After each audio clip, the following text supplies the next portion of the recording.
Iran के सामने Trump का झुकना सियासत या मजबूरी? ईरान ने अचानक क्यों रोक दी हजारों फांसी?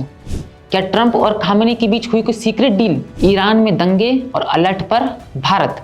ईरान जल रहा है, सड़कें खून से लाल है, सैकड़ों लोग मारे जा चुके हैं और इसी बीच वो ग्लोबल लीडर जो दिन रात ईरान को धमकी देते थे वो अचानक शांत हो गए हैं। जी हाँ, हम बात कर रहे हैं डोनाल्ड ट्रंप की, जो अब शांत होकर पीछे हट गए हैं। लेकिन क्यों? क्या ईरान ने पीछे हटकर ट्रंप की गर्दन पकड़ ली है या दोनों देशों के बीच कोई सीक्रेट डील हुई है? नमस्कार, मैं हूं दुष्यंत और आप देख रहे हैं भारत रफ्तार। आज हम आपके साथ बात करेंगे ईरान और अमेरिका के बीच चल रहे विवाद की। ईरान और अमेरिका के बीच तनातनी और मान मुनव्वल का सच क्या है, इसकी हम पड़ताल करने वाले हैं। दरअसल ट्रंप ने अपने सोशल मीडिया पर लिखा कि ईरान ने अब सामूहिक फांसी रोक दी है। मैं उनका सम्मान करता हूं, लेकिन यह अमेरिका का पुराना स्टाइल है कि पहले धमकी दो और बाद में तारीफ करो। लेकिन सवाल यह है कि ईरान ने आखिर ऐसा क्या कर दिया कि डोनाल्ड ट्रंप की आवाज अचानक से इतनी नरम हो गई।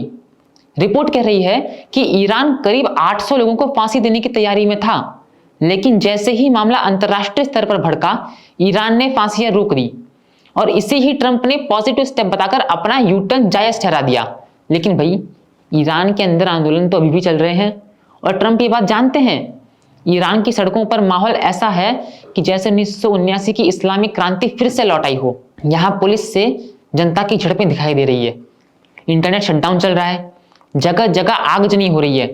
कई रिपोर्ट्स में तो 3000 से 20,000 मौतों के अलग अलग दावे किए जा रहे हैं, जबकि ईरान सरकार 300 लोगों की मौत बता रही है। वहीं मानवाधिकार संगठन यह आंकड़ा 3,500 का बता रहे हैं। लेकिन सच क्या है, किसी को नहीं पता। क्यों? क्योंकि कैमरे बंद, इंटरनेट बंद और जो आवाज उठाने वाले हैं वो जेल में बंद।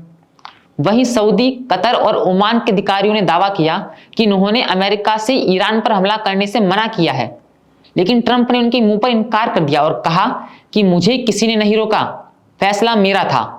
लेकिन यहां असली पेंच कुछ और ही है।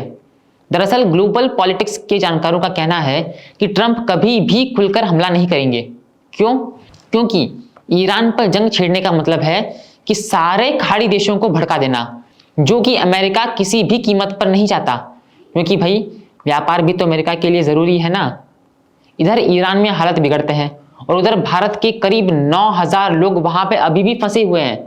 परिवार से उनका संपर्क टूटा हुआ है, लेकिन भारत सरकार की कोशिशों से कुछ भारतीय बीती रात को अपने देश लौट आए। इन यात्रियों ने ईरान के भयानक मंजर सुनाए और कहा कि ईरान अभी सुरक्षित नहीं है। एक स्टूडेंट ने कहा कि वहां इंटरनेट बंद है, जिससे वो अपने परिवार को मैसेज तक नहीं कर पा रही थी। तो दूसरे स्टूडेंट ने कहा कि ईरान में प्रदर्शन तेज है, पर सरकार के समर्थक भी उतने ही आक्रामक हैं। यानी ईरान इस समय एक उबलता हुआ प्रेशर कुकर है, जिसका ढक्कन तोड़ गया, बस धमाका बाकी है। सियासी जानकार कह रहे हैं कि ट्रंप राजनीति के सबसे अनुभवी खिलाड़ी हैं, जो कभी बिना फायदे की नरमी नहीं दिखाते। ईरान ने फांसियां रोकी, ट्रंप ने रुख नरम किया। ये सब यूं ही नहीं हो सकता। या तो अमेरिका ईरान के अंदर ही अंदर कोई ना कोई खिचड़ी पकी है, या अमेरिका को यह एहसास हो चुका है कि ईरान से सीधे भिड़ना महंगा पड़ सकता है। इसलिए ट्रंप आज थैंक्स बोल रहे हैं, वरना कल तक वही कह रहे थे कि मिलिट्री रेडी टू एक्ट। तो ईरान की आग बुझी नहीं है, सिर्फ धुआं कम हुआ है।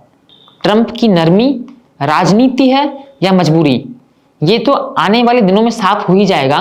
पर इतना तय है कि ये लड़ाई अभी खत्म नहीं हुई, बस अगला राउंड अभी लोड हो रहा है।